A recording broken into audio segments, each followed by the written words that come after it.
Hi, folks, and welcome to the Kicking Out of Kayfabe podcast. I'm your host, Colin. Thank you very much for joining me here today. On today's show, I'm going to be doing something a little bit different. I'm going to be doing the first in the series known as Breaking Out. This is going to be focusing on the guys and girls that are coming through the training schools and are knocking on the door to try get into OTT and to get onto that bigger stage. Today's guest is a guy who's been doing this for a long, long time, and he's been with OTT from, I think he's been there from the start.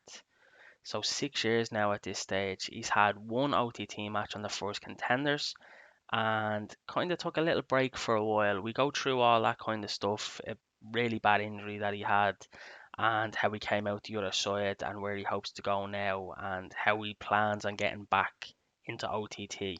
His name is Frankie. You've probably seen him around the scene a fair bit. He's always at ringside. He's part of the crew. He doesn't miss that many events, and he's been there for nearly all of them.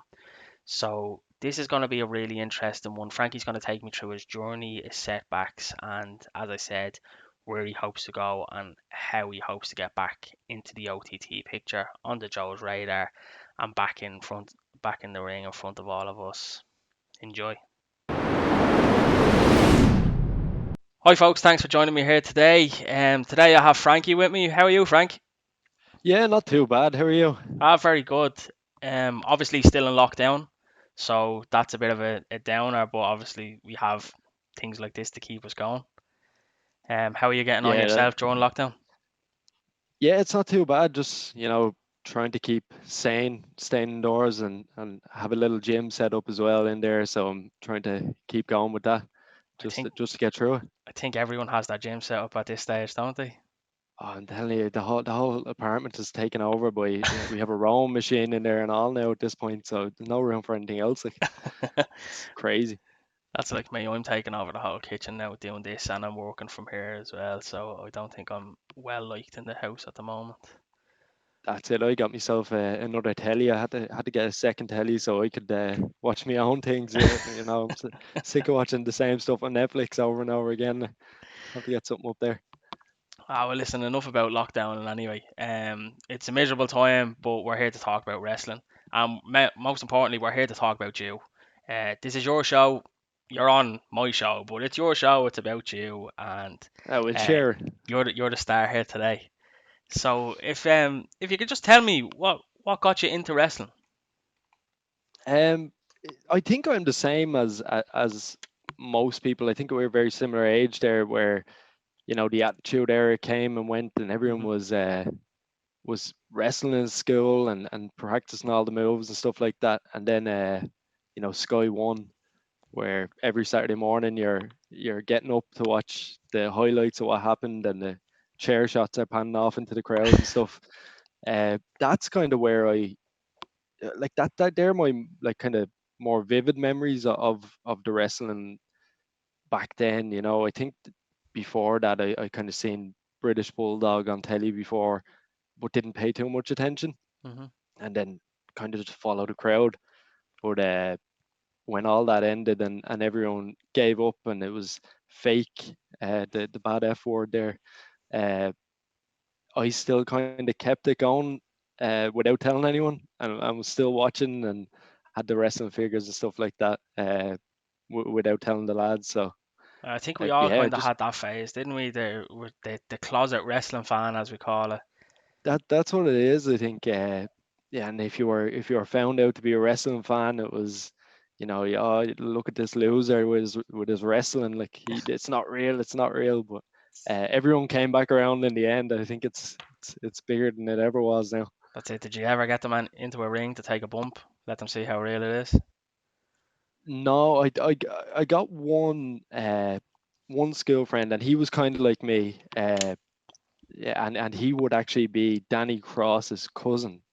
Okay. So I know Danny Cross since he's a kid. Like went to school with his cousins, and I got one of his cousins in to take a few bumps, but he didn't last too long. Uh, he left fairly soon. He does security at OTT now, actually, for the stadium shows. So, Okay. so got back into it in the end. I'll have to have a chat to him at the next one then. Ask him, does he still think it's fake? Yeah, that's it. Now he's a big wrestling fan now, so I think everyone is that closet wrestling fan, as you were saying. Yeah, I spoke about this with a couple of others, and my mates are the same. They give me so much crap over it for 9 months of the year, and come Royal Rumble, they're all over me. Then who's gonna That's win? it. Who's gonna do this? Who's gonna? And then all the way through WrestleMania season, and then once WrestleMania is over, it drops off again, and then I get the crap again for another 8 9 months, and then it's a constant circle. But Yeah, that's it. I think the big four, everyone pays attention, and then it's not real again, and it's lads wrestling each other in spandex.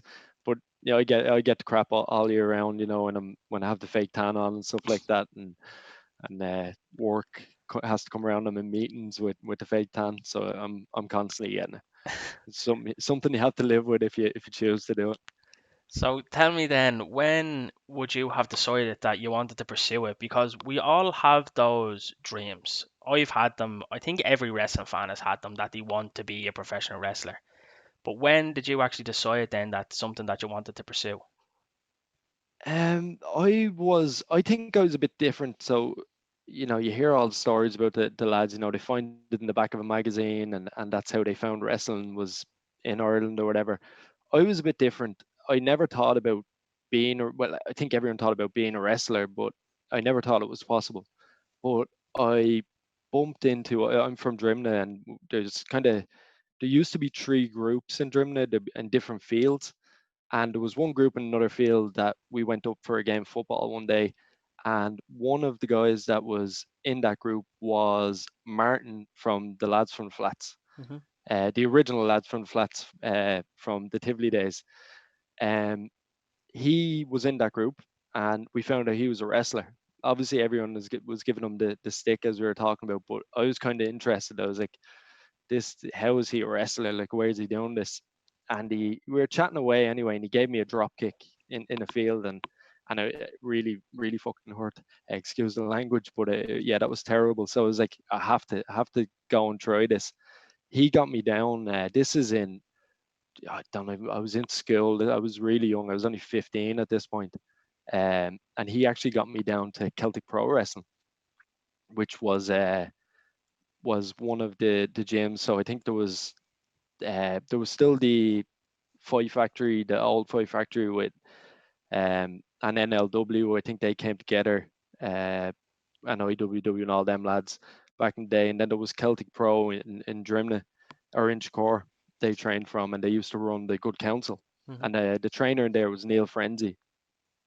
He was an old IWW wrestler. Uh, so I went down there, and I gave it a go, and went, but I was a bit too young. I think, yeah, I know that there's, you get the likes of you know Scotty Davis, who I think he was 12 years old for about 10 years, where he was just like a little machine. Like, but I think I was just definitely too young to understand what was, that this is a business, and there was people here. Like, we knew of Jordan Devlin back then. Hmm. We knew of Joe Cabray and things like that. So they were making a living off it, but I was playing wrestler, and I just Hmm. wasn't up to scratch really. So I was Would you say enjoying the that you were doing it training. more as a hobby or a sport rather than you weren't probably I taking it as serious as the people who are Yeah, making a living from it? yeah, I probably weighed about 6.5 stone, and I was going down to continue this little dream of play wrestler with people, and I just so happened to have a ring that I could do it in. So it definitely wasn't a serious thing where I thought I can be a professional wrestler. Now, little did I know, if I had continued that, now it uh, would have been a great career option now. But then, like, with the training, was your very basic bump, headlock, suplex, that kind of thing. It wasn't serious, as it is now. When you go down to a training school now, especially with Joe or Paddy Morrow or any of them lads, it's serious. You're there to train. It's tough work. Like, but this wasn't that bad. You might do a few push-ups and things like that, and then take a few bumps. But at that point, then Neil Frenzy did a runner, he disappeared, and a lad called CJ Summers took over. I don't know Hmm. if you've ever heard of CJ No. Summers. So he's an old kind of American wrestler. He moved to Ireland. I can never tell you why he moved to Ireland, but he went on like he was the superstar of all superstars. He had the Seth Rollins blonde bit in his hair, the whole lot, and he came over and it started to kind of turn into. We had this meeting. He called a meeting in the gym one day, and when I say gym, it was probably as big as this room. The ring took over the whole thing. He called that meeting, and we Terrence or Martin texted me and said, "Come down. Uh, there's a meeting or whatever." I went in, and he gave us this speech, like basically telling us he was going to make us superstars. And I'm 15. I think I just got my first bar job, so I was in work that night doing lounge boy in a pub in Drimnagh. Like, so I was like, I have no interest in this. And then he had a go at one of the lads that was training. I think that he was about 2 years older than me. He had a go at him because he was wearing an Undertaker t-shirt. He's telling them, "You don't wear t-shirts of the boys." So he's calling Undertaker his boy, but he's in inch cords. You know what I mean? Like, he's just giving this me tearing CJ Summers apart, turns into a shoe. Uh, but he basically just went through him, and I just said, I'm playing wrestler. I'm no interest in this, and I bailed. I was like, I'm not doing it. I never trained. After that, I think it was 8 years later, I went back to train again, So which was it. where did you go to then? So you're saying that it was 8 years later. Where was that 8 years later then? I went to main stage wrestling then. So Hmm. CPW had closed down the whole lot, and main stage wrestling kind of came out of that. So the lads that were training in main stage at the time, Lenny and Martin and Worky from the lads from the flats, and I think Insano and them guys, they all kind of went off and started their own gym after that. So Hmm. they didn't give up on it. They went and they had a place. I think it was in Kimmage, and then they moved over to Inchicore again. So they had a place there. I don't know if it was Joe or Lenny who got back to me. I just texted a Facebook page. I don't know who was running it, but Joe was the trainer. Joe just got back from WWE, Hmm. and he was trained down there. And I just got a message, you can come down on Tuesday night or whatever. Come down and have a look on Tuesday. So I was like, oh, look, I'll give it a go. I was looking for something to, it was going to be either football or wrestling, because I was kind of lost. I was like working in a shoe shop, and you just kind of you need something, and I couldn't just go to gym and do that kind of thing. I just Yeah. wanted a kind of hobby, so I was like, I'll go down and give it a go. And I walked in and on a Tuesday night, and no one told me this was advanced class. Like, no one told me this is all the wrestlers basically. I walked in, there was Session What was there. There was a few from OTT that were there, and I just remember Session What being there because I think she was at every session uh, that went on down there for the last 6 years that I've been in. And I basically walked in the door, and uh, Joe said, "Here, jump in, do what you can or whatever." And I was rusty, but I was able to do the basics anyway that I learned when I was a kid. But yeah, I just stuck with main stage for a long time after that, and I went to every session I could. That's cool. So where do you train now then? So I took a big break. Um, Recently I took a big break, and I went back to the Irish school wrestling. So main stage closed down, uh, and Joe opened up his own gym, the Irish school Hmm. wrestling over in Ballymount. Unfortunately, you probably seen um, they lost that school during what's going on now. So Yeah, myself and uh, CT Flexer spoke about this the other day. yeah, Uh, it's terrible what happened there. But I think I said it on Twitter. I think I sent out a tweet. If there's someone gonna pull something together here, it's Joe, and chances are we're gonna have a bigger, better gym, be like a miniature performance center. I'd say by the time he's finished with it. But yeah, I went back there. I'm only recently back training, and I was starting to enjoy it, get back into it, and this happened then and knocked it out for me. So you were with main stage. Joe started up OTT around that time as well. Yeah, Joe started. I think it was my first couple of weeks of training. Joe started OTT, and I'd heard kind of him talking about it and things like that. I didn't go to the first two shows. Mhm. Um, I was only very new then, and third show then that's when I jumped in as ring crew, and I think at that time I would have been kind of one of the only people standing outside the ring, being the runner as it was then. We were just taking jackets and moving crowds, and it started to build from there. Then people started to come along. But yeah, I was there from 6 years. I think it is now that I've been doing the ring crew for OTT. Yeah, So obviously you've had a lot of other matches, but from OTT, from what I found, correct me if I'm wrong, you've had one, yeah. I which worked was the the very first first contenders. contenders. Yeah, the first contenders. Yeah, it kills me that I'm only on that one. But it's something that I definitely want to change. But yeah, the first contenders, I was lucky enough to be on that. Um, that was a what a weekend. That was, we knew about contenders. We heard about it through a message into to one of our groups. So we have a group on Facebook for training times and things like that.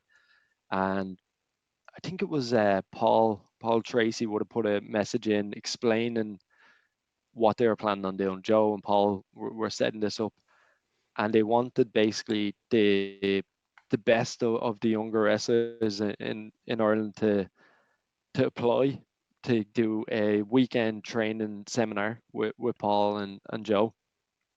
And basically out of that there was going to be a show, and this show was contenders.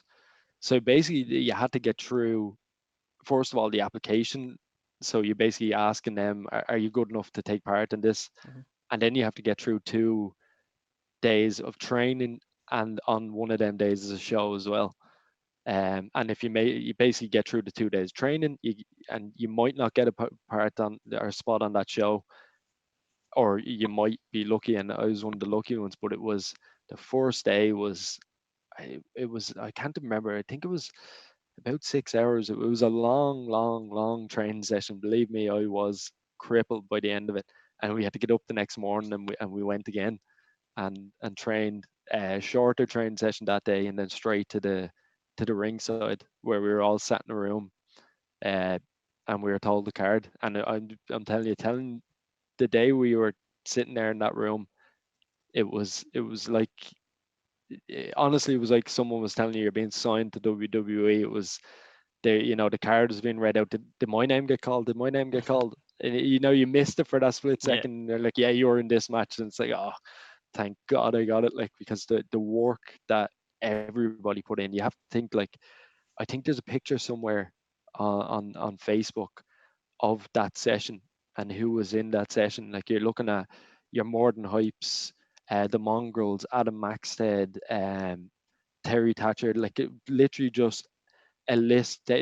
Scotty Davis, all them guys, like just a list of the who's who of Irish wrestling now. Like, was in that session, and yeah, I mean, they put us through our paces that day. I've never been as blown up as I was that day. So you got put in with Ricky Rose, is that right? Yeah, yeah. So I tagged with Ricky Rose on that. So it was, I'm not sure I never asked basically, why we were put together. We had one match in main stage in Coolock. Um, he put us in there. You couldn't pick two different looking people. I think Corporate Kane says that, no tag team chemistry, you're never going to win. But we were put together, put against Be Cool and Aiden. Uh, and I think he was Aiden Epics at the time, Hmm. and he came out in the black singlet and the fur coat, completely different to what he is now. Like, Yeah. I don't understand it, but yeah, we were put in there, and that was. it was I love this. So there was yeah, I probably can't say this. There was a bit of a drama about that match. I was happy just to do whatever. I'm working Be Cool. Hmm. Be Cool's literally like up there, probably one of the best we have. And I was like, this is great. I don't mind. I knew it wasn't going to be a 5 star, classic Hmm. Meltzer Yeah. wasn't going to be knocking on the door or anything like that. But I knew it was going to be funny, and Hmm. just that's what I wanted to do. I didn't want to go and take Canadian destroyers or anything like that. I knew this was just going to be simple, funny, and the way B was B called the match. He went through everything. The way he was doing it was I was happy with. Anything you wanted to do, you go to him or anything like that. But Ricky Rose, he wasn't having it. He didn't want to be taking the piss out of. He didn't want to be put in with comedy, and he had to be talked about it. But I think it went well. Uh, I enjoyed the match. I didn't really care. I knew I just worked up to that, Yeah. and I didn't care. They could have told me to do anything if they wanted me to, you know, dress up as a woman and wrestle Chantel Mantel or whatever. I would have just done it that day. I just thought it was good crack. I had a great time, but the work put in for that contender show by everyone, I was 5 days a week in a gym, just making sure I was eating right and stuff, just to get through it. It was great, it really was, but didn't make the cut for the next one, unfortunately. Listen, that happens in wrestling as well, and it's great to see that you're sticking with it. And one of the things, like, I never got to see you wrestle, but I Yeah, know who you are, and I think that's a big thing in itself, that us fans know who you are, even when we're not seeing you in the ring at every show. We know that you're out there grafting, we know that you're grinding, and we know that you're putting the work in at the gym. And I've spoken to two people on the show already. One of them was Callum Black, the other was CT Flexer, and the two of them have said that you, especially CT, one of the things that he said is the wrestling business, you get out exactly what you put into it. yeah, And if you're willing to work hard and put in the work, you'll get that back out again in spades. So obviously, I'm just waiting for you to get your next shot then in an OTT ring, be it contenders or be it on a bigger show, and I'm sure that that's not far away. yeah. That's it. I'll hold my hands up all day and say, after that contenders show, I uh, I wrestled a few shows after, and to be honest, that was when I was at, non-stop. I was doing 3 shows a week, uh, wrestling, and I was really, really going for it. Uh, and then I hit a wrestling.ie booking down. Couldn't even tell you where it was. It was in the back arse of nowhere in a hotel, and I wrestled LJ Cleary on that. And these shows aren't, they're not recorded. They're Hmm. just, you go out, and the crowds are always fairly good. He does some good crowds. But I wrestled LJ Cleary, and I was happy enough to do that. And then I was in a tag match for the main, and the tag match was a 6-man tag. I think it was LJ, Alexander Dean, and I can't remember who else. And it was myself, Be Cool, and Phil Nelson. Um, at the time, I don't actually know what his name was at the time. Um, but we went in, and Alexander Dean it was an elimination, so he hit Be Cool with the white noise, the Sheamus Hmm. behind, took him, knock him down or whatever. Uh, and B took a little bit of a bad bump, but was grand. He's hardy tank or whatever. He got his elimination, and then I went in. He gave me the same move, and I don't know where it went wrong, but it was just an error in either I didn't tuck the chin good enough, Hmm. or he didn't release me. I don't think either of us will ever know, but I landed straight down top of my head, uh, completely out cold. Uh, and I when I came around, I rolled out of the ring, but I thought it was fine. I thought I was doing okay, and I got to the back and had to sit down, and I think it was Michael May actually was in that match as well, because I remember him coming up to me after it to see if I was okay. Everything seemed fine until I stopped being able to speak properly. It was actually like I had a stroke.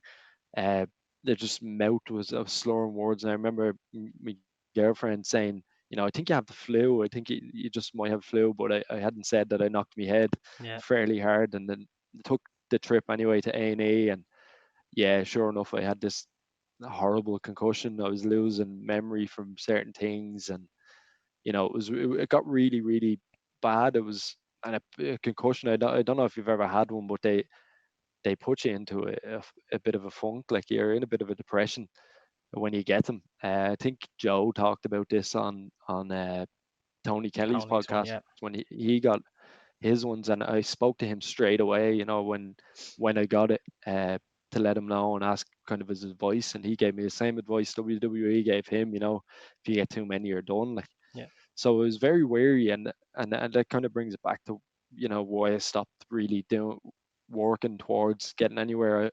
I had a big fear of taking a bump. Hmm. Like, I couldn't. Every time I thought of getting another one of these, and it wasn't only maybe I won't ever be able to wrestle again. I thought maybe I wouldn't be able to wrestle again anyway, and then but it was work as well. Like, I work a 40-hour week, in Yeah. an office. I had to take time off for because I couldn't look at a computer screen. It got really bad. I was sitting there, just in dark rooms, and couldn't look at a phone, or anything like that. So it got kind of bad by then, and I didn't care enough. But I was still getting. Worst part was, I was still getting bookings, and I was taking them, but I Okay. wasn't training. Yeah. So it was, and that's a no no. Yeah. You do get heat for that, and I was being a bit of a dick by doing it. Uh, and I kind of came to realize that I did need to stop and not take bookings or not look for bookings when, and this was a bit after, like, I wrestled Scotty Davis and Amy Alonzi on a main stage gym show. So I tagged with Rebecca Resner, Yeah. and I think it was her first match. And I remember when I got the message, Cowboy, uh, Jim West texted me, and said this the match, and I was like, look, I didn't expect one, but I'll do it. And I think I realized after that match, no, I need to stop now. I need to kind of either I'm going training, Hmm. or I can't wrestle. That's the end of it. And I did stop wrestling for a year, but because I got in that ring, I wasn't in shape. Uh, I had no gas tank on me. I had no cardio. And when you get into a ring with Scotty Davis with no cardio, you're in a world of trouble. And it doesn't. It's bad. It's bad for the safety of everyone Yeah. in the ring. Uh, but it's also when he's on the end of the gun. It's really bad for you because he knew that I was blown up, but obviously has to protect himself and do everything safe. But he can throw a suplex without you even giving him any help. I was being suplexed around that ring. I didn't know where I was. I was like, what is going on here? And fair play to him. He carried that whole match. Him, Amy, and Rebecca carried me through a match where I should have been helping Rebecca out. And Hmm. after that, I got out of that ring and said that has to be it. Like, that's the end of it. It's a very mature decision that you made to step away and to realize that. Um, do you criticize yourself for carrying on when you shouldn't have? Yeah, looking at it now, it was definitely the worst decision. Hmm. It was selfish on me and selfish on the lads that were training. Yeah. I was taking spots on shows that lads were should have taken, Hmm. and if I had been training and putting the work in that these lads were doing, because I'm telling you now, when you'll see it yourself, and you see it on these OTT shows, these lads are putting in serious effort. Like, there's no messing around when it comes to training down there, and that's it's always the way it's been. When you're training, you're really going for it. Like, I was half arse and everything. The look wasn't there. I just yeah, there was nothing that I could have done, Hmm. Yeah, you know, to I know it's. justify what wrestling, you know, continuing to do it. Hmm. Uh, I think when I realized that after, you know, I thought I could hang with Scotty at that time. Uh, if you had to put me in a ring, and I've wrestled Scotty, you know, on Comic Con shows and things like that when I was training, and he's a million times better than me in a ring, but I could go, like I could deal with it, you know. But that day, he showed me that this is what a real wrestler looks like, and what Hmm. you're doing isn't what real wrestling looks like. So I was happy enough to bail after that, Yeah. and either put the effort in, or just stop. And what I did was stop, to stop the just I thought I was being sensible in the way of stopping. Maybe I was just going to be injury prone, and to be honest, I didn't do anything at that time. I just didn't even go to the gym or anything. I was like, oh, that's me done with everything. Uh, but you know, I was happy enough to take that step back.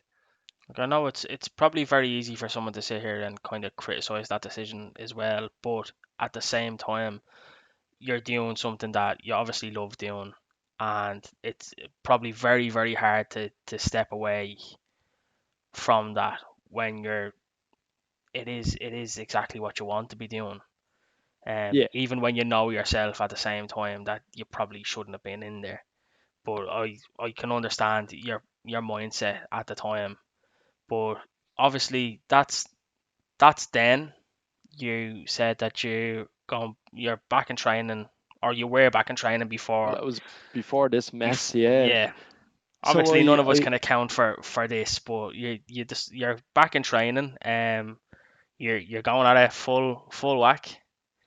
yeah, I was easing myself back in. So I went down to the Irish school of wrestling once. So I was like, right, maybe I should just ease myself back in, give this a go. I went down to the school once, and it was a class, and for some reason that day, you know, Carlos Romo showed up. It was literally the best. It was like one of them contender seminars again. I was like, Hmm. what? I thought this was a beginner class. Like, so I was like, what is going on? So I went in, and a simple thing, you know, duck a clothesline. Justin Daniels threw a clothesline, and whatever way I ducked that clothesline, I herniated the disc in my back straight away. And I rolled out that ring, and Joe looked at me and said, reality check. And I was like, no, it was like, that is, you can't go in there, like, because I hadn't went to gym or anything. I was Yeah. just easing myself back in. I was like, that was another blow. I was like, I can't do it. Like, I'm done. Like, I knew in that case, I was like, I cannot wrestle anymore. If I'm gonna get in the ring every time and leave injured, it's just not possible. But I was like, are you doing enough? Are you like basically in shape? Because you have to be in shape to be in that ring, like, to do it. Like, so I was like, no, not. So I wait for the back to heal, and my girlfriend, or fiance, uh, I hate using that word fiance, but she is. Uh, she was doing CrossFit. She loved it. Like, she just all over the CrossFit. Like, you couldn't, you know, I couldn't say to her, come on, skip the gym and we'll go get food or whatever. It was always 5 days a week she'd be in there. And she said to me, why don't you give this a go? You come down, do a bit of CrossFit, see if it gets you back in shape. Like, Hmm. if you want, you can just do this and not wrestle anymore, or you can try get back to wrestling. So I I went and done a session. And CrossFit is, I know that, you know, Seth Rollins is on YouTube making it look easy. This is an absolute, like, it's hard work. Like, I went to CrossFit and Dawkins, so nice shout out for them here. Uh, yeah, I went down there, and I worked at it and worked at it, and out an hour I had a gas tank again. I had something to, you know, put to the wrestling. That was the goal, was get back to the ring. I said that to them when I went in there. This is what I want to do. Can you help me with that? And they pushed me as much as they could. Hmm. And sure enough, went back, done a few training sessions. Went to Paddy Morrow's class, uh, done the training sessions with him, and came back to wrestling. I think, I can't even remember what date it was. It was with Titanic. I got back in the ring. Cool. So yeah, it was some journey to the ring again. So you want to give this a proper go now, and as I said before, we like I hope to see you in a ring soon. Once this is all over. When we do get back, just a question here. When we do get back, who would you like to get in the ring with? Is there anyone that you have your eyes set on? I have a list as long as my arm of people. Give me I the top end of the list. top end of the list. Danny Cross. I just think he's he's just so good. It's someone so in it. So you know, like the time he's here is he's not training years or anything, but Hmm. he just has something Yeah. that I think it's brilliant. I seen that with Callum Black when he first started. I would have been done the I was a bump monkey for the Saturday classes, and that's where Callum Black started, and he would I'd basically just let him bump me, or we used to call him the natural. He just had something, and I see that with Danny Cross now. So Hmm. he is up there. Callum Black, I did just what a transformation that lad has had. I wrestled him in main stage when he was just Keith Dunn.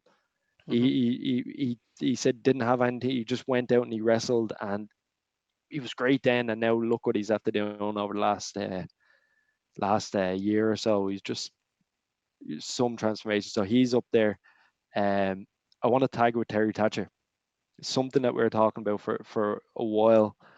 Uh, one if I get one match, I would just think myself and Terry would have something there. Um, and Alex Grayson. I don't know if you've seen I've Alex seen Alex, Grayson yeah. I've seen him at a wrestle. couple of the skill shows, yeah. Yeah, I just like what he's doing. I think he's brilliant. So yeah, they're my top three opponents, and then just tag with With Terry Terry. that one time. I saw a That'd picture be on your Instagram. If I can, I'll throw it up when I'm posting this video as well. I'll try to slip it in there somewhere so it's that people that are watching can see it. But just do look the part. Just really do to get yeah, it. we done it was a KOOK show from main stage, and I managed them. It was so weird. I don't know what happened at that show. I was managing them, and uh, I think it was around that time where I wasn't training, so I got the manager spot, and he wrestled Darren Carney on that show, and it was just from there we were like, because I wore the jeans and what you see in that picture Yeah. basically. That was just a couple of weeks after we done a promo shoot for that, and yeah, I just think it'd be brilliant. There's something that I was talking to Phoenix about, and things like that. So hopefully that's something that'll pop up. Tell me, who would you say are your biggest influences? Influences, that's a tough one. When it comes to wrestlers, or just in general, where we going? Anything that drives you on, who or what drives you on? The when I'm looking at like just general people that give you that kind of bit of motivation, I'm a big Joe Rogan fan. Okay. I think anyone I think when you talk to anybody and say, especially the lads, not to sound sexist, but generally it is lads when you say, who'd you listen to? It's always Joe Rogan. He's Hmm. like this Bible for men. But I just think he's a genius. If you listen to him just talking for 10 minutes, you want to get in the sauna and then go lift kettlebells all day. Um, but I watch what other people are doing on on Twitter, like Corvin. Like there's no way you can go onto Corvin's Twitter account or Instagram and not go, I think I better go to the gym today. Like, or maybe I should put this chocolate bar down. I'm thinking about unfollowing him. That's the thing. It does genuinely make you feel bad. We used to do this thing. I don't know why we stopped doing it. He would send. I think it was myself, Callum Black, Martina, and Corvin. would send, just motivational songs or motivational pictures, or something to a song that they listen to the gym to get you to go. And every time we sent it, I'd be like, "Oh, I have to go to the gym now. The lads are in the gym, like." So I think he watching him on is brilliant.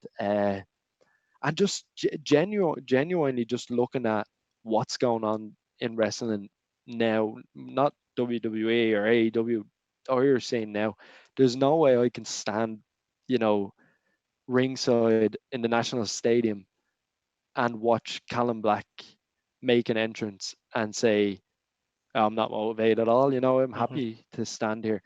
I think everyone you see standing there on that ringside, catching dives, moving people, doing all whatever work we do there.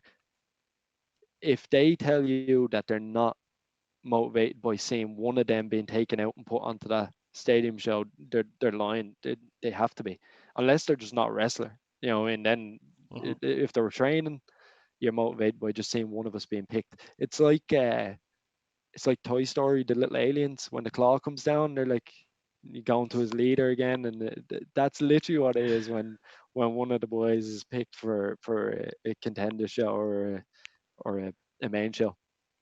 So that's definitely it for me. So who would you say you ask advice of? Um, Terry Thatcher would be one of them. Uh, I'd speak to him if I'm thinking about something, or I'm thinking about even just training in general. Um, Foxy. I speak to Foxy a lot. Yeah, the main people that actually like when we travel to like a Belfast show or away from Dublin, or even just home for in Dublin, would the people in my car would be Foxy and Terry Thatcher. Hmm. So we speak to them kind of regularly about just general things of wrestling and what we're thinking. Martinez given me a lot of advice, just and taught me a lot, even with the promos. We've done promos for OTT, ICW, Joey Janela's Spring Break. Like I've been Hmm. in mad stuff with her, and she just even learning off her that way. If I need something wrestling training wise, I go to Paul Tracy. I'll send him a message. So there's a few people that would, and I think they're the common people that are always kind of around the Hmm. scene. Or Paddy Morrow. Again, we spoke about this. Paddy being the genius, he is. He just any if you ask Paddy a question, for a little bit of advice on something, he'll give you 20 stories, about Marty Jannetty done this, and Yeah. and he always everything he tells you will be bang on to what you need. It's brilliant. He's so good. Like, Is there any one kind of piece of advice that sticks with you? um, yeah, I think one thing Martina said to me, I think it was, I'm going to say it was at we were at Cody Rhodes. We done a thing for Cody Rhodes. Basically, we done his merch and stuff, Hmm. and I think it was that night that we she said, I was thinking about giving up. I was on the way. I told her I was on the way out, and she said, why would you waste the time? Why would you waste the I think it was about 5 years at that point. She's like, you're wasting all that time for just to not do it. Like, give it a go. Like, just at least go and try it again. And if it doesn't work, it doesn't work. So she kind of kept me into it there, which kind of stuck with me. Uh, yeah, so that one is probably the best one. It's probably the smartest thing she ever said, judging by her Instagram these days. Well, funny thing that you brought up Cody Rhodes there, because that's a very special night to me. I was in attendance that night. Oh, okay, It was a phenomenal show. I go to all the ITR shows when they come over. yeah, And apart from meeting Cody and realizing what a legend he was, like I don't know, did you stick around for the whole show? Were you there for the whole I show? I was there. I was there for before the show and after as Yeah, well. like So we got to Cody, hang Cody, out with him. Cody, stayed and walked up into the crowd. Now I was there, Yeah, I had the meet and greet and stuff, but Cody stayed and walked up into the crowd and shook every person's hand in that yeah, room that night and thanked them for coming. And I think that night I was just kind of like, this fella's class. he's a Yeah, class act. we got to go into his green room area after it and chill out with him and Brandy and uh, Martina knew Brandy from Japan. Hmm. So she kind of I do the inside the rope shows just because she gets me into them. She put me in touch with Kenny and them boys. So we are lucky enough to go in and just chat with Cody and Brandy for a little while after. And yeah, as you're saying, he's sound lad. Should have probably kept his match shorter, but when we won't say anything about that. I think he mentioned it that night as well. Yeah. His feud with Jordan, but yeah, no, he's cool lad. Well, that's pretty cool. But the one thing that sticks to me that night, and I spoke to you before this, and I didn't actually get into detail about it, but I actually owe you a lot of thanks, yourself and Ah, Martina, because that was December 2018. That show really? was on. Was it December 2000? Yeah, December 2018 was that show. Good with your dates? It kind of sticks with me a little bit. But I remember walking up to the merch table, and I think I had brought something for Cody to sign, but the girlfriend was with me as well, so I needed something else because she had an autograph. But anyway, I think we were buying a picture, and I was talking to yourself and Martina, Yeah. and the two of yous that night actually convinced me to go to OTT. Tickets were just after going on sale for Homecoming, and Oh yeah, or we're going on sale. I think that was that a Friday night, and they were going on sale on the Monday, I think, or something along those lines. yeah. It But would have been a Friday night, yeah, 'cause I I remember. had never been to an Mhm. OTT show before, and it was that night that the two of you actually convinced me to go to a show, and the fact that it was in Tala and I'm from Tala, so that was my first OTT show, and I've been to every Dublin OTT show since. So I owe you and Martina a huge thanks for putting me onto OTT that night. And that's Yeah, that's a, it's a date and an experience that I'll probably never forget. That happened at Cody Rhodes as well. yeah, that's cool. Like I didn't know we had that much influence to get someone to buy a ticket, but Joe, you owe me cut of that ticket price there. Uh, no, that's cool. That's good. Because yeah, we get a lot of people, especially when you're on a merch stand with Martina. A lot of people do come up and chat and stuff. But it's great that you actually went and enjoyed it as well, because it's it's a different experience. You hear about wrestling and Mhm. wrestling shows, and you probably go to WWE in the Tree Arena or whatever it is, and it's a completely different experience when you're standing in an arena with an OTT badge on an OTT logo on the in the ring. They're just completely different shows. So Yeah. glad you enjoyed it and you're sticking with it. And Amazing. If it wasn't for that, then I wouldn't have gone to shows and wouldn't have started this podcast, and we wouldn't be sitting here this evening. So, yeah, that's we're it. we're after going full circle from December 2018 till now. So, tell me, and anyway, who would you say your best friends in wrestling would be?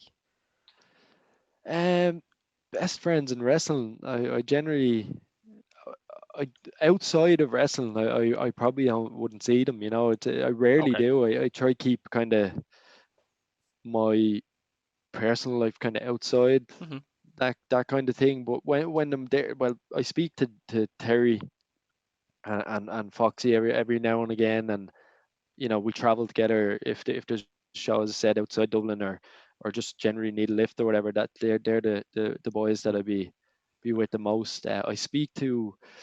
Uh, Jade, I don't know if you know Jade. Jade done all the posters for OTT from the very start up to very recently. Cool. So all them cool posters that you've Hmm. seen. I'm not sure what show she stopped, but any kind of distant OTT from the start, she done them posters. Uh, I speak to her and Tristan every day. They would probably be my closest friends that I met out of wrestling. Hmm. That I speak to, and we talk shit about wrestling and when I love when a Twitter scandal breaks out and someone does something mental because Tristan will go mental on the phone. The phone would be just hopping. I know something went wrong there, and I have to get on Twitter check it out. So, uh, yeah, that's always good. But yeah, I chill with the lads when I'm at the shows. Scotty and Callum and Captain and all them lads. When I'm there, but yeah, outside I kind of just keep me to me, and I like it that way. Cool, that's fair. I have a few questions coming up as well, so I won't ask them now because they're in me quick fires at the end that I want to go through. But I Okay. do have a few questions for you in relation to the other lads in the locker room. But yeah, so you work ring crew, Yeah. which is something that I haven't touched on with anybody. So what does that entail then on a show day? Ring crew is it's a tough one. So ring crew, you're there, you're either at the school or you're at the venue early in the morning. So like with the Tivoli, we were getting very good at it, where it was we didn't have to go till a little bit later and we could set up very quickly. But then the bigger shows start happening, Hmm. where you're going to like the basketball arena and these kind of things. So you're getting there very early. So we're probably there early in the morning. You make sure the ring is set up. Any lighting rigs that go up have to be up. Entranceways, anything you see there that OTT have brought and put up, the ring crew are doing that. Now, not just the ring crew that stand outside, the wrestlers are doing it Yeah, too. Everybody's getting involved, but the ring crew are your main kind of ones that would make sure the ropes are tightened before the lads go out. Make sure there's you probably see us we jump up and wipe the ropes as well yeah, when depending on what's asked. Dives, we make sure everyone moves out of the way, make sure everyone's safe. Um, it's like being security without. Well, it is being security. yeah. I've thrown people out. You probably have people listening to this say this lad's a prick. Like I'm not. I'm ruthless when it comes to safety of the lads in the ring Hmm. and the people around them. Yeah, We do get put in them situations. The last stadium show, I had a lad grab me and basically hold my arms. It looked like what I thought he was gonna hit me. I was like, "There's nothing I can do here." So he didn't in the end. But like you're putting them positions, hmm, that, and you probably say if you watch, I think it was Ryan Smile. I don't know what match it was now. It was Ryan Smile anyway. Was wrestling somebody on the stadium show. He was the champion at the time, and he's about to grab the belt. There's part of spot in the match where he grabs the belt and goes back to the ring. Someone grabbed him on that show. One of the fans grabbed him, uh, drunk, obviously, hmm. out of his head, doesn't know what's going on, grabs a hold of him aggressively. Now, it's not Ryan Smile's job at that point to, fight the fan. He's not there to fight someone, the Yeah, thing. And it was, you'll see, I dart down the stairs and grab your man and throw him out. But that's where you're at with ring crew. It goes all the way up from just being ringside to make yeah, sure everything's okay, all the way up to if you have to, you're gonna have to get rid of someone, or if someone gets in the ring, which has happened a few times, where someone just dives in the ring during a match or after, you're getting them out fairly quick. So it's a lot of work. It's tough. It's a long day. I think Believe the me, most it's recent a one that tough. we saw was I think Cowboy had to throw someone out at the last KFRC show. I wasn't there. I got a text straight away about this. Mhm. It's normally me doing the thrown out. I think I have a record of people getting thrown out. And then when Cowboy did it, I was like, oh, somebody else is on the list. Thank you, because it makes me look like a dick. Yeah, I I think was on it. a He was on it quote. fairly quickly now as well. Fair play to him. Like he It was was a right on it. beer was thrown Yeah, or it's something was from thrown. what I've heard from talking to people who were within the vicinity. Now I was on a different side of the ring. Yeah. He I don't know. He had a bear wrapped up in his missus' jacket and tried to throw the two of them together. Oh, okay. But So someone just he was out of it. drunk. Yeah, Yeah. yeah, You get it. You get it. But again, it's not. You're ruining it. Someone is paying for that ticket that's sitting in front of you. yeah, You're throwing a beer at them. hmm, Get out. Like yeah, nobody needs there. It's not what the Irish saying. It's not what wrestling's about. mhm, It's people are coming there to enjoy themselves. And I think one of the quotes. I don't know who said it, but I got word back to me. One of the quotes of someone sitting in the crowd was this fella should just stick to catching dives, because I might have been a bit of a dick and said, get out of the way. He wasn't moving quick enough, and Yeah, if someone's not moving quick enough for me, I can't do it. I know when someone comes over them top ropes yeah. how hard they hit Mhm. when they land on you. If you're getting it unsuspecting with your beer in your hand, it's gonna be painful. So the people have to get out of the way, like, It's and one of the things that kind of infuriates me. I usually sit ringside, and I usually try to Mhm. get as close to the ring as possible. So I Yeah, usually try to get first, second row. But when I am sitting in the middle of a row and I can see it coming, you can usually tell, like before yeah. There's you there's guys always a even run tell. over, you can tell that it's going to Yeah, happen. And my first instinct, and I learned very early, I think it was at the first show, I was at the homecoming show.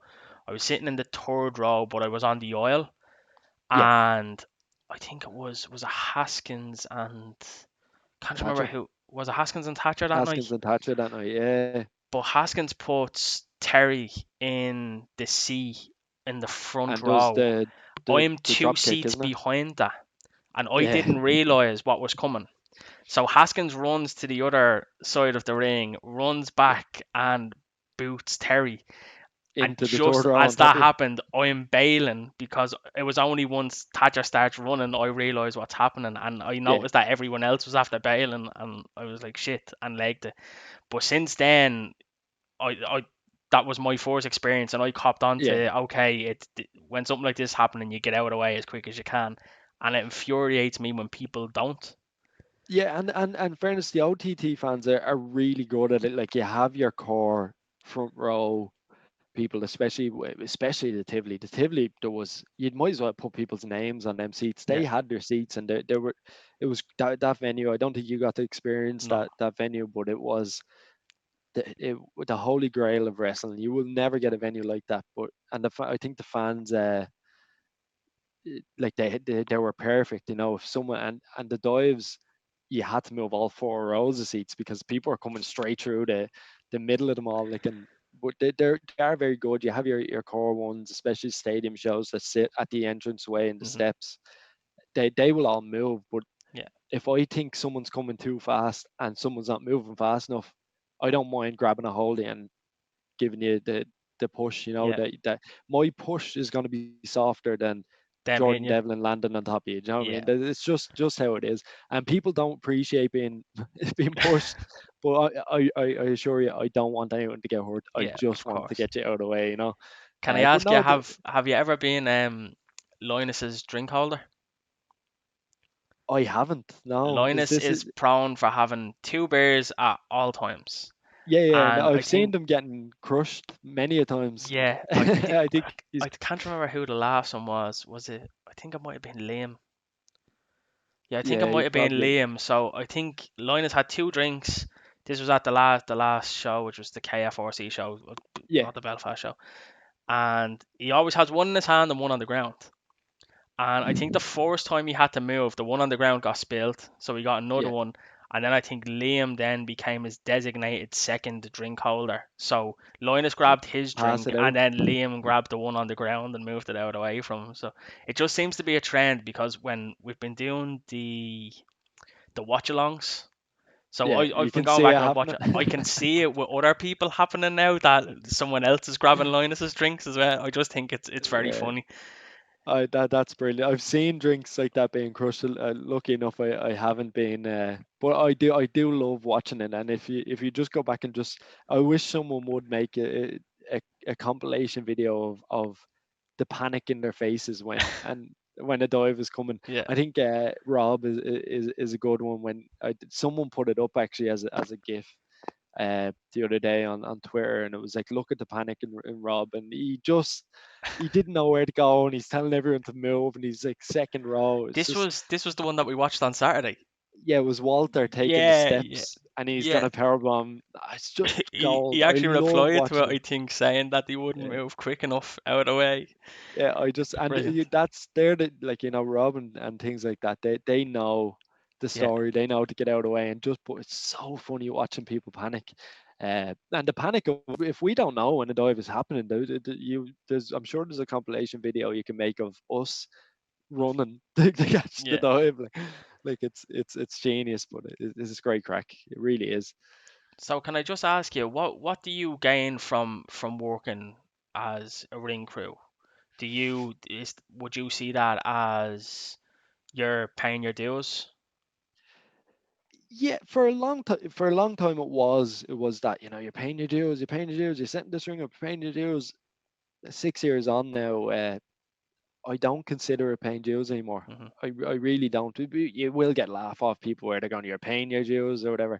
I don't consider it that, and I don't think many others do. What I consider is we're privileged, like in a way, to be able to do that. Like there's wrestling fans there, like people paying money to go, meet and greets with Pac, meet and greets with these lads. We get to. Foxy has the best seat in the house. He has the best seat for wrestling. Ring crew are second, just Hmm. below Foxy there.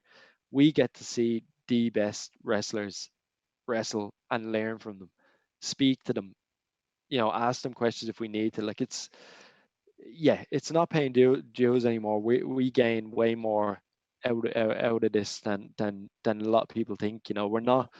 Um we're not doing this, just to get on shows. Yeah. Like I think if you told most of the lads, you won't wrestle for OTT, uh, but you can continue doing this, Hmm.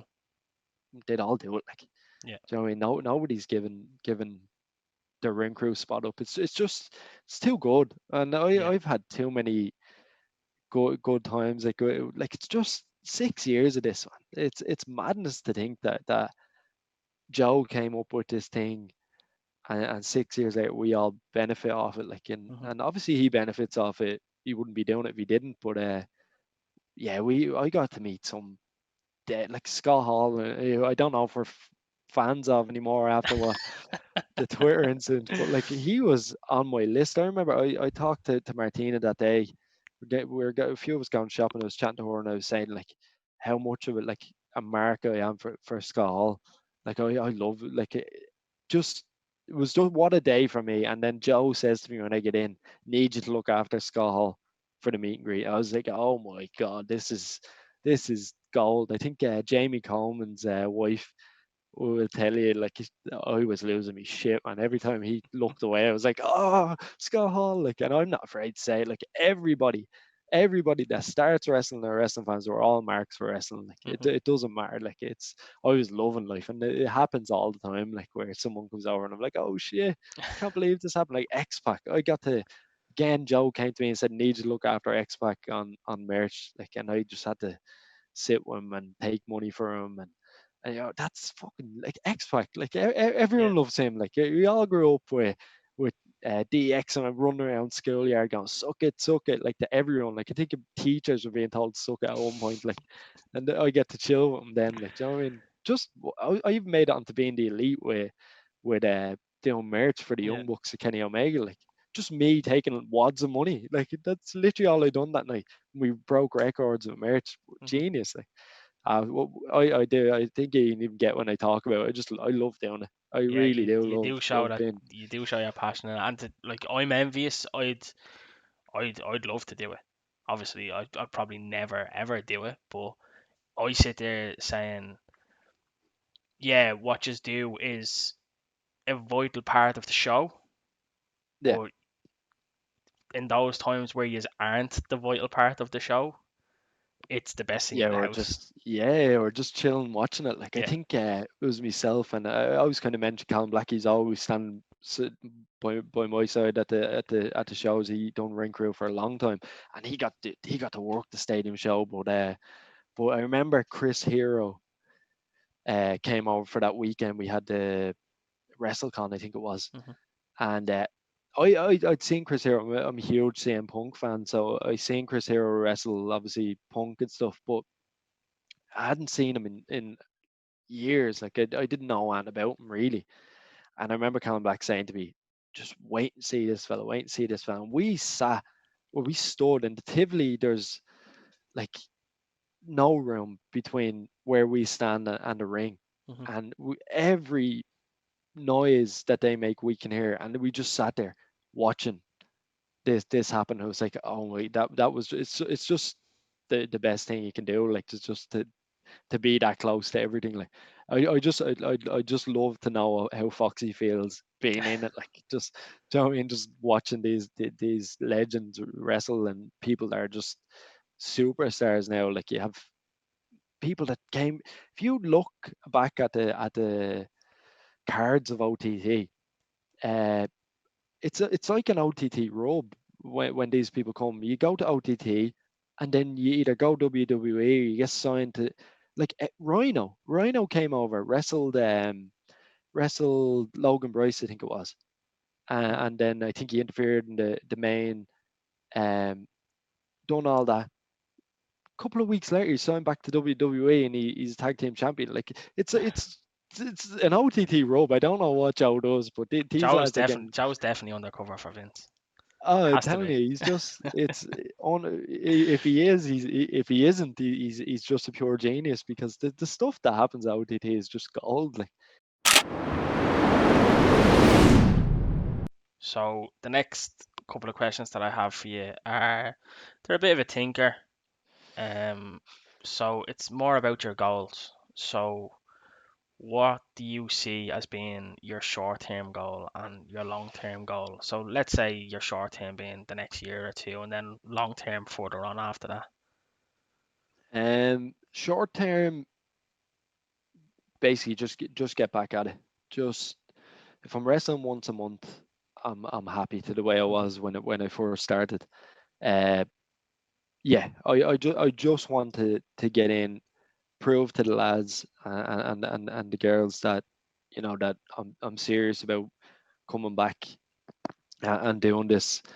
Um, if I can get on Joe's radar, that's I'm there a lot. I'm there with OTT a lot. He sees me a lot, but if you're not training, you're not on Joe's radar. Do you know what I Hmm. mean? Yeah. As you said, Carl said, get out of this what you put in, Hmm. and at this point I'm willing to go for it. Uh, I'm in the gym now. I'm training 5 days a week. Once a CrossFit gym opens again, uh, I'm willing to just put the work in now and see where it goes. I'm getting to the tail end.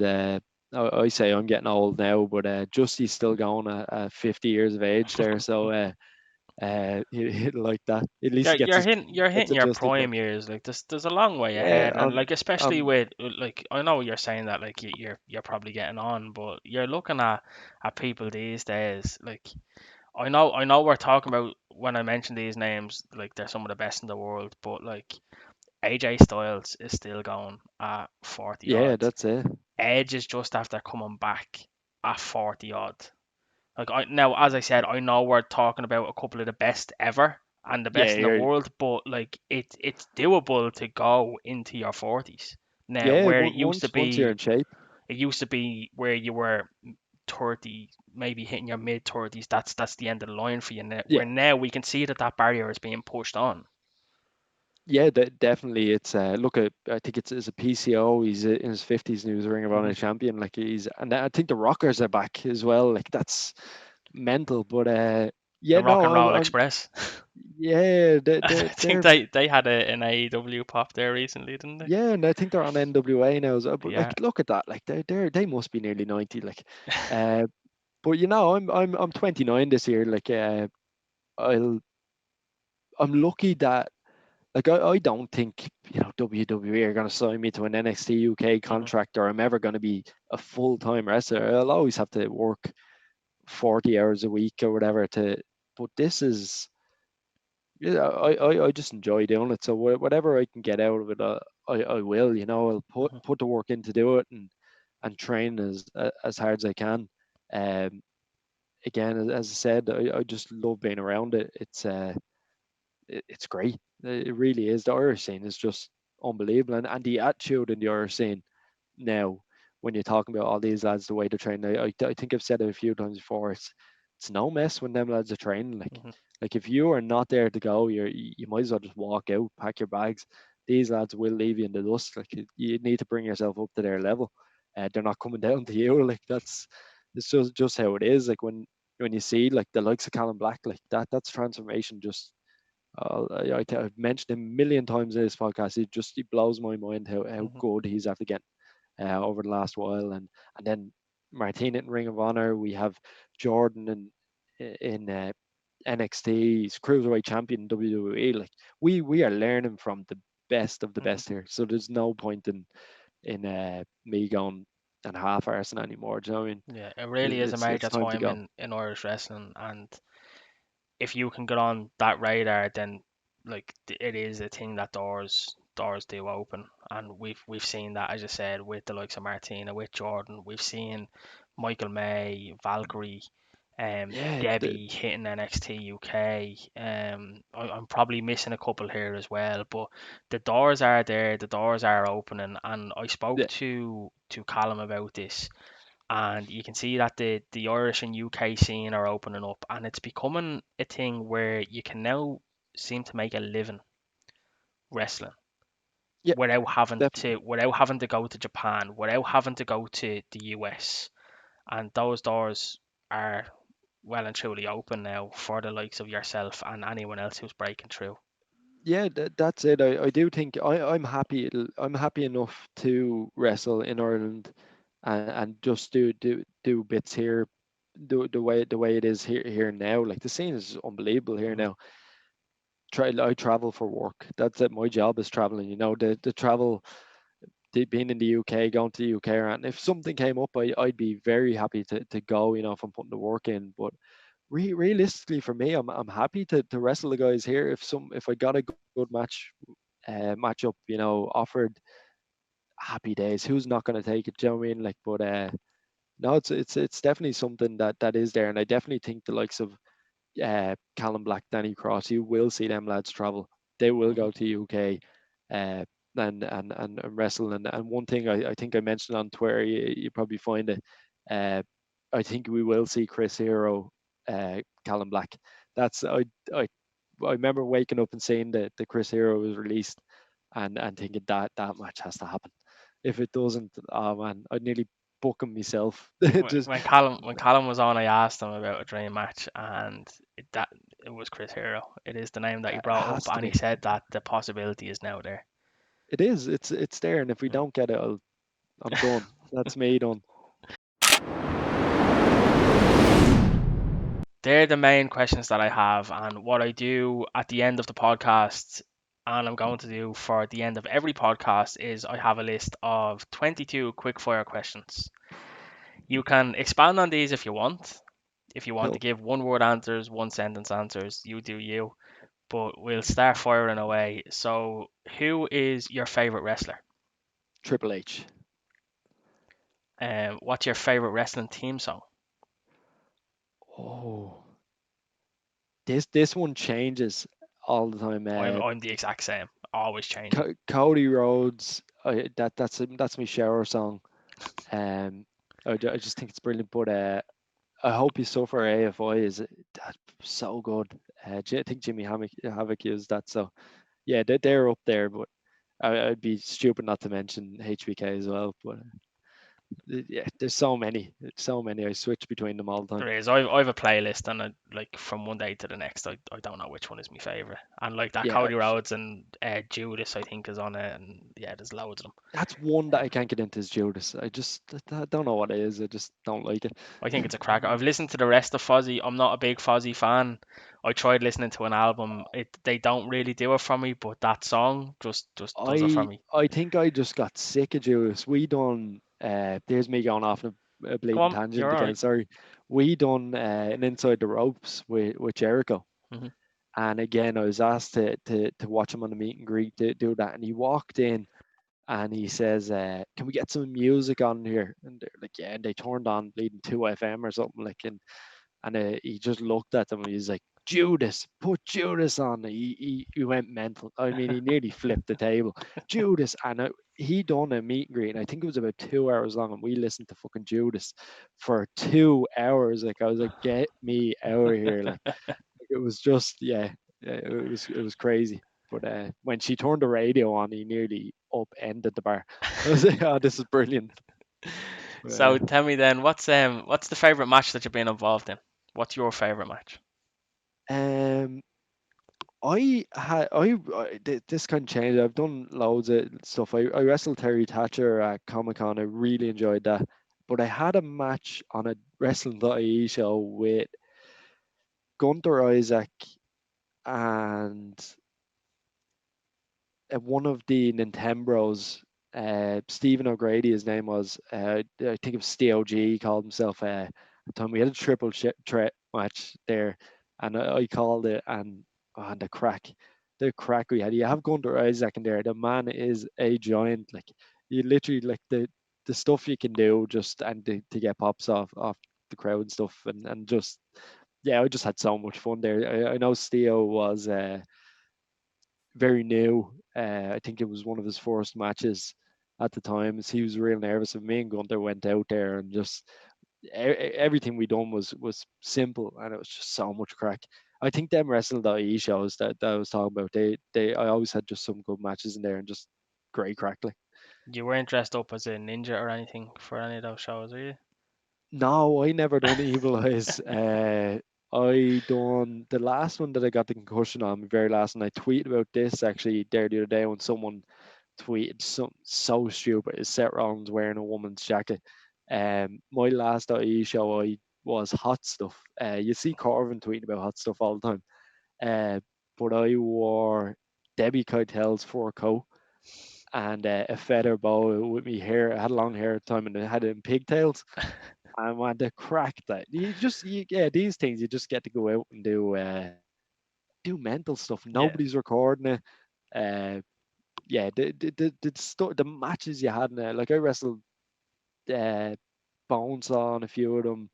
I tagged with Joe on one of them, and here's one. I don't know if he'd probably kill me for saying this, but we went out. He was I can't remember, somewhere in Northern Ireland, but not very Northern Ireland. Like we had to call him the Ulster Warrior. He used to be Irish Warrior. We called him the Ulster Warrior, and he was told don't sing Ole, don't, because the Irish Warrior done the Ole Hmm. chant, the Ole, Ole, all that, like, and he, so don't do that chant. Now it was me and him. I was flying Brian, and he was the Ulster Warrior, and we were the big babyface tag team. And we went out, and Joe cuts the promo, and we're gonna challenge these two to a tag team match or whatever. And I'm in the ring, and he goes, you just Eleanor, he's like, "Ah, I'm doing it," and he just ole, oh man, I thought we were going to be murdered in the place, and he is like, Joe is just sitting there, giving that laugh. I'm like, what are you doing? You're gonna get us killed. And the promoter, Muldoon, he's just like literally standing behind the desk going, please stop, stop. And Joe, ole. I was like, oh my god, it was just them shows you could just get away with whatever. It was some crackly. Like I done a Hogan comeback and all in one of them shows just for the fun of it. Like, so good. The CT told me that once you don't take yourself too serious in this business, you really enjoy it. Yeah, yeah. You I just think that's exactly what you're saying there. Is you can go that's out there, that's have one the thing I crack, don't realized. take yourself too serious, and Yeah, that's one thing I realized. I was doing the heel thing for like nearly every match, and any match that I get that glimmer of babyface where, because the heel has to be, you make a fool of yourself, you stamp your feet, you mhm. cry or whatever. But any match that I get a glimmer of babyface uh, match, I will go out and have the best crack. I wrestled Gunter Isaac in Phoenix, one of their family friendly shows, and I was babyface against a giant. Like, what you gonna do there? You have to have fun with it. And I think he chopped me once, and I was supposed to bump, and he chopped me, and he hit me so hard, I froze and I squeaked, and I didn't mean to squeak. It wasn't a funny "Be Cool" Be or cool, "Angel squeak, yeah. Cruise" squeak. It wasn't. I didn't mean to. I squeaked and I stood there, and the place just erupted laughing because I was shaking. Boy, I was in so much fame, and his chops, they would cut through you like. But the crack, yeah, you can have some crack if you're not no, I don't think you'll ever meet someone in wrestling that. Well, you probably will meet someone, but most of the Irish lads are some crack to be with. Like, So but tell me that what's definitely went off topic. no, you're all right. So tell me what's your favorite match that you haven't been involved in? Favorite match that I haven't been involved in. Um, Even like s- worldwide, even like, or whatever way you ooh, want to think of it yourself. I I watch Star and Devlin back a lot. I watched that start and I was trying to like how did they do that, how did they do that, but then I just stopped doing the breakdown, just Hmm. sit there as a fan and watch that. It was genius. Like everything that was done there was genius. I love Pete Dunne and Tyler Bate in Chicago, the NXT Yeah, takeover. the one that Tyler won the title at, was it? No, the one that Pete won the Pete title at. won the Yeah, title at sorry, that yeah. one. Yeah, I love watching that match. I just think that's again it's genius work. Hmm. But yeah, I kind of watch them matches back a lot, and then I'll just kind of scroll through, the obvious ones, Rock Austin, Hmm. Brett, Shawn Michaels, all them, like the Razor Ramon, Shawn Michaels ladder match. I think they're on the list for everyone, but the ones I'm watching back these days are Star, Devlin, and Hmm. Pete and Tyler. And then when you get to, I sometimes just scroll through OTT on demand and I'll watch back Tyler and Jordan. Uh, I don't know if you went back and watched that one. I don't know if it was on the OTT Gems. It was the one they had the World of Sport match. Hmm. Uh, Real technical. It was the Tivoli crowd was just silent. They're watching this, and it was they were giving the golf claps and they were building up, and it was just so good.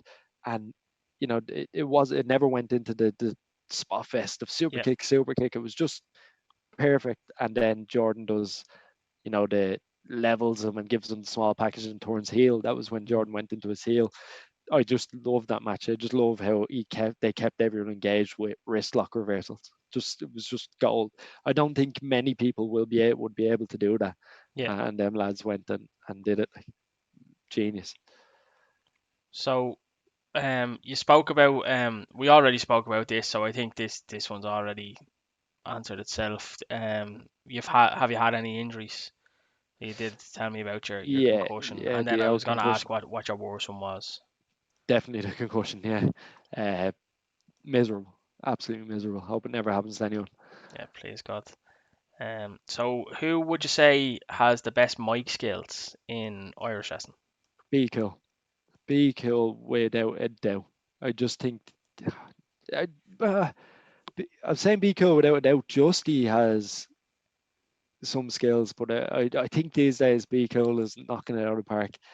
Uh, just comic timing is gold, really, Hmm. isn't it? Like everything he's doing is. I'm raging that we didn't get that match in the stadium, with Joe and the True Pros. Yeah, So I'm just looking forward to get back and see what he I has to think say. that's the good thing about that match is that's a match that we can easily get when we come out with this, compared to some of the other matches that would probably be a bit harder to Yeah, rebook. So I think we're going to get that, and it's just a matter of when.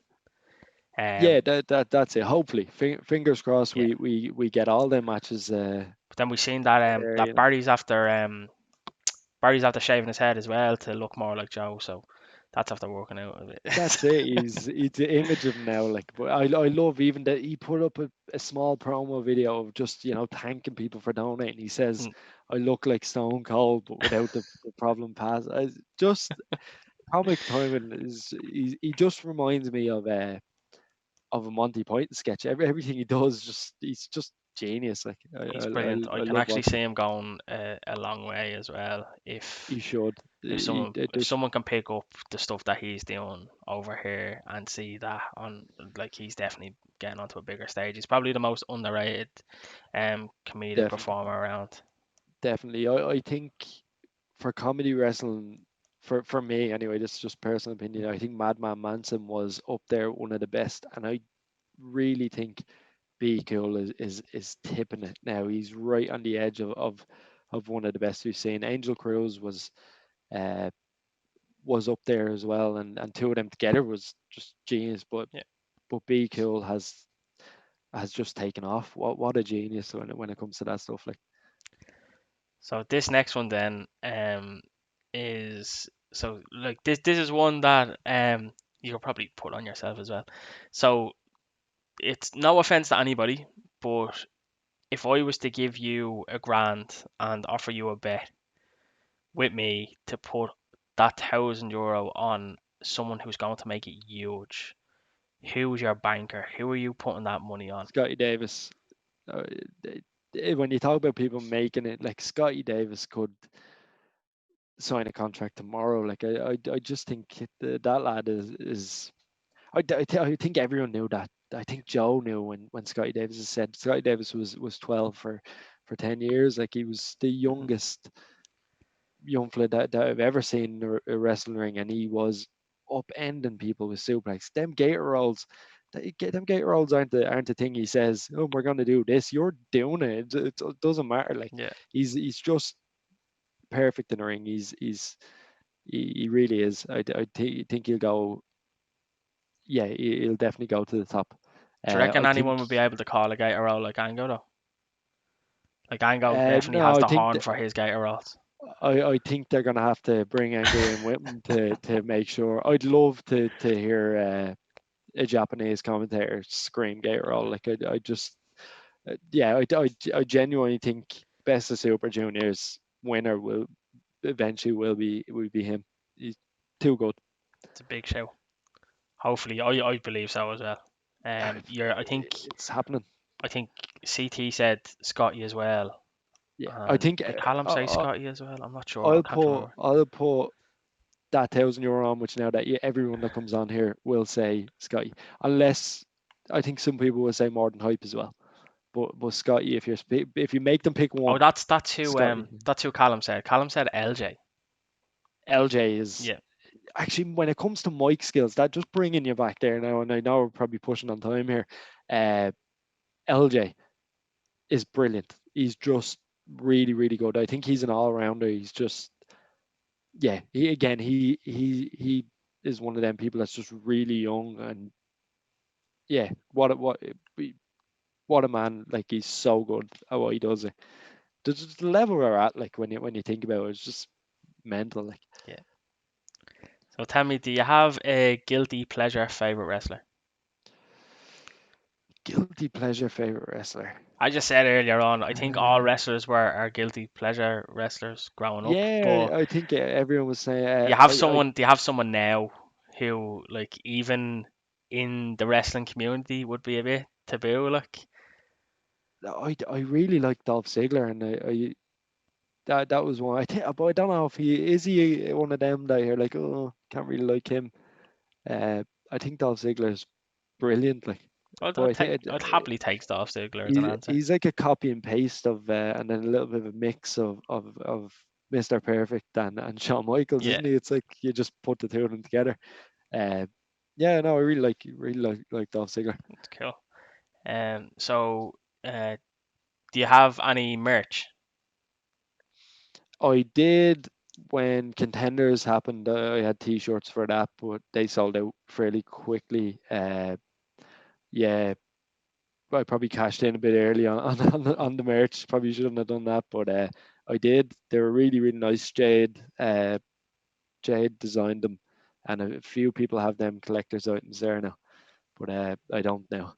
I'll But hopefully so further down the I can't line. plug my merch, but I think everyone should be going out and buying everyone else's. Hmm. So look up the big cartels. I think someone done a list of them. So, who would you say you have the best chemistry in the ring with? Someone that you've just Chemistry. gotten in the ring with and it just clicked. Everything just I went love right. I love being in the ring with Terry Thatcher. I think anyone getting in the ring with him will be you have good chemistry with him. But yeah, no, I think I did a few things even on a Haskins seminar with him, my first seminar back, and I felt like every time we were in the ring together, it was easy. Yeah, so definitely Terry. Would you prefer to work as a singles or a tag? Probably tag. I done a lot of singles, but I done a lot of tag as well, and tag is just it's nice. I just really like doing it. Yeah, you don't have to have that much of a gas tank, and you can just You're the second in and person out, to say that as well. in and out. It's nice. So what are you watching during lockdown? Oh, I think I'm doing the same as everyone else. I started Tiger King, finished Tiger King. Ozark, watched the whole thing in a few days. Um, yeah, that's Grace and Frankie. I don't know if anyone's watching this or it's just me being an L one sitting and watching Oh, it Grace and must just be Frankie. you, But pal. oh man, try watch it. It's gold. Like yeah, Martin Sheen's in it. It's just yeah, brilliant. Yeah, but yeah, actually, do you know what I did watch I watched the whole season. The Hurler. I don't know if you Yeah, watched I this. watched it. Tony's. I've watched the hurler, and I just Uh, I saw Tony's stage play as well. did you see? I didn't get Yeah. to go down. I'm raging because I watched the Hurler when I was away on a work trip a while ago now, and he announced that and I couldn't make it down. But Mhm. I watched it again today. I hadn't watched it in a while, and oh, gold, brilliant! Like just Absolutely really, amazing. really funny. Like Yeah. just the way he done it. Like yeah, definitely. I think everyone should watch that. It's I think you get. I don't know where you got yours. I subscribe to Twisted Mirror TV or something for. It's up on YouTube. Is it? Yeah. Yeah, the I hurler's went to on YouTube. subscribe, Yeah. but Um. everyone should go look for that because that is brilliant. Really good. Yeah. As I said, I saw the stage play that Tony did in when was it? February, Yeah, I it think. was recently, wasn't it? No, it was Yeah. just before this lockdown, was it? Yeah. Yeah. So we went down for that, and as far as I know, he was looking at running it probably further afield than this happened. So I would recommend that when we do come out of this, if Tony does put tickets up for anywhere near you, go see it. It's Yeah, amazing. definitely. The story is 100%. phenomenal, and I won't give any spoilers away, but it's absolutely amazing. Yeah, Uh, I'd definitely be on to say it's I was raging about that one day. I couldn't make it down, but yeah, really good series. Uh, hopefully he gets another season of it as well. Brilliant. so one word then, just one word, no sentences, no explanations.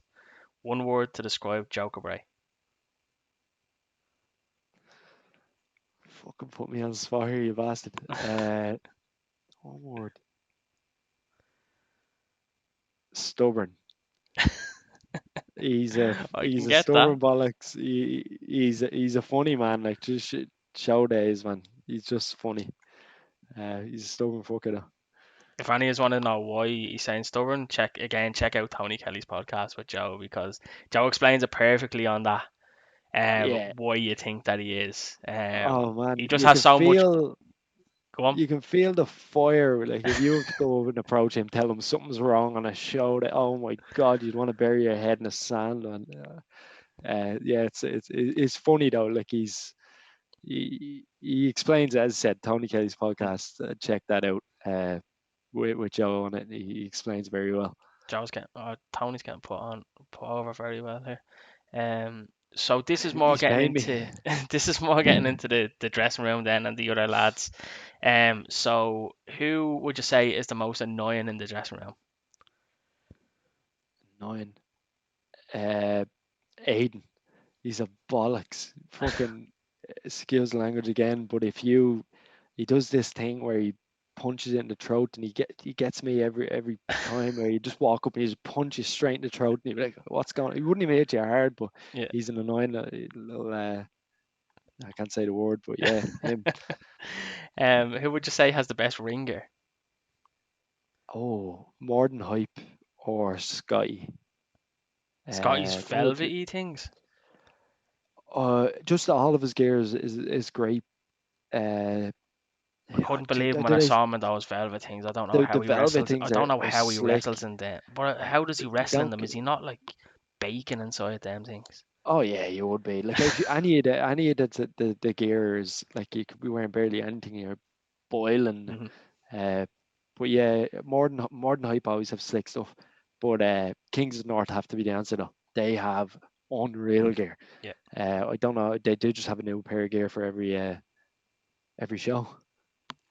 it's all the t-shirts that they're selling. They're able to afford it. Oh man, it's raking it in like So who would be the best to room with if you were traveling? best to room with. Oh, I don't know. I'd say Terry. Terry Thatcher would be. He's kind of similar to me, but he's a mental case though. That's the thing. I've seen him and Lyndon night out, and he could go either way, where he needs to sleep because he has two kids now, or Yeah. he's gonna go wild because he's away from the kids. So, but I'd say he'd be good fun. Is Uh, is there anyone then that you wouldn't like to room with? Who would be the worst to room with? um, Aiden again. I'm gonna say you wake up and punch you in the throat. I just couldn't. Oh man, he's funny man. Uh, yeah, or Joe. I just wouldn't like to be chewed out by by Joe before bed. Uh, yeah, definitely that. So who would you say then has the best taste in music that you know of? Um,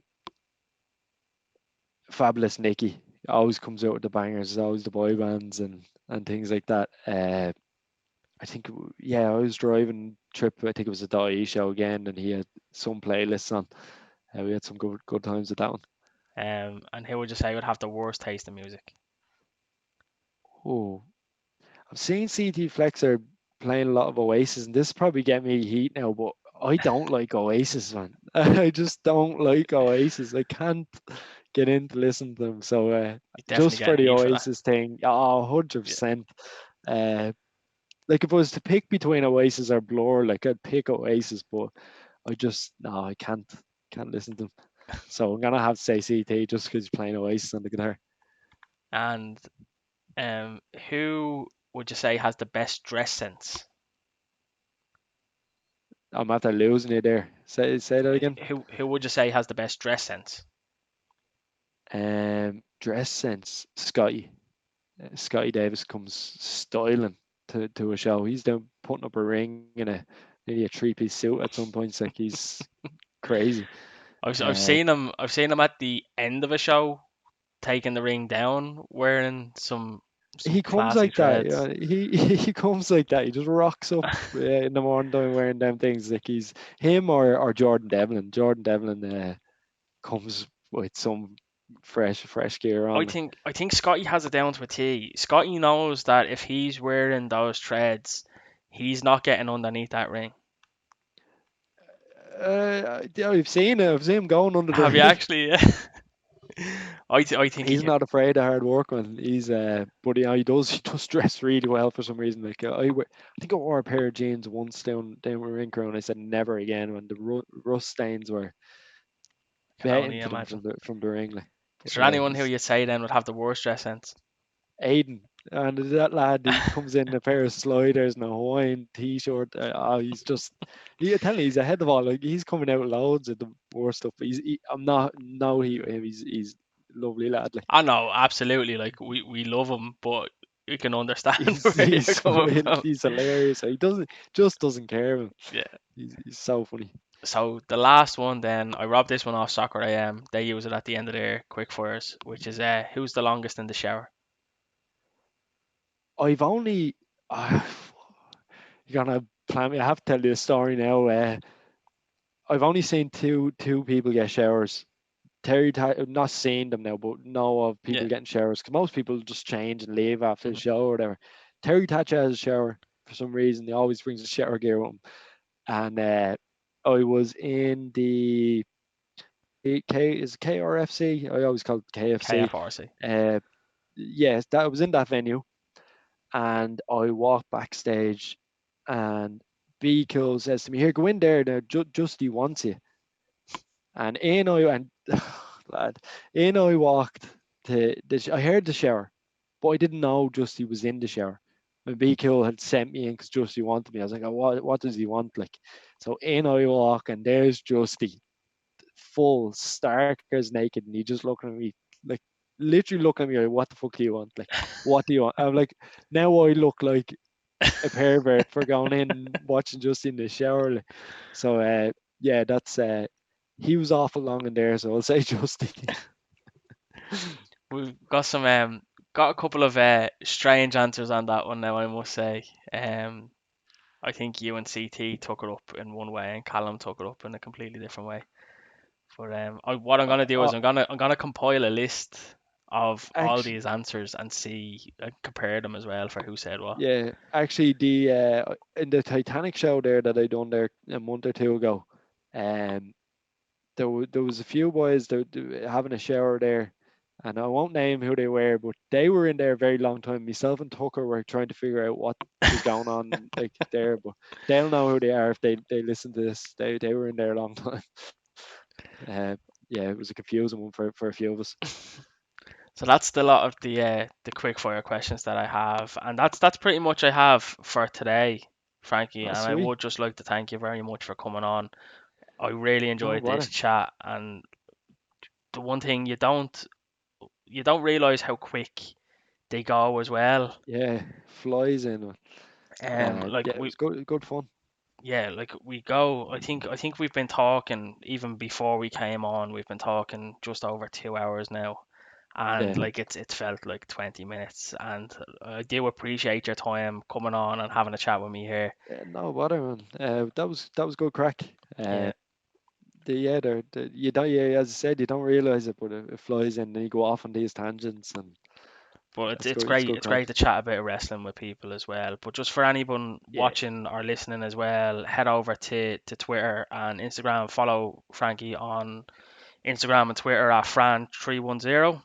And myself, I'm on Twitter and Instagram at KOOK_pod, and on YouTube, search Kicking Out Kayfabe. Just hit that like and subscribe button. But again, thank you very much, Frankie, for coming on and talking with me. no bother. Thanks for having me on. And hopefully we see you in a ring soon, sometime soon, Yeah, and that's it. can see it in person once all this lockdown stuff is kind of finished and we get back to the venues pretty soon. Please God. Yeah, it won't be too long now. Everyone should just hang in there. We'll all be back at an OTT show. Yeah, that's it. Again, thanks it very much, Frankie, and thanks everyone for watching or listening. Until the next time. Thanks, guys.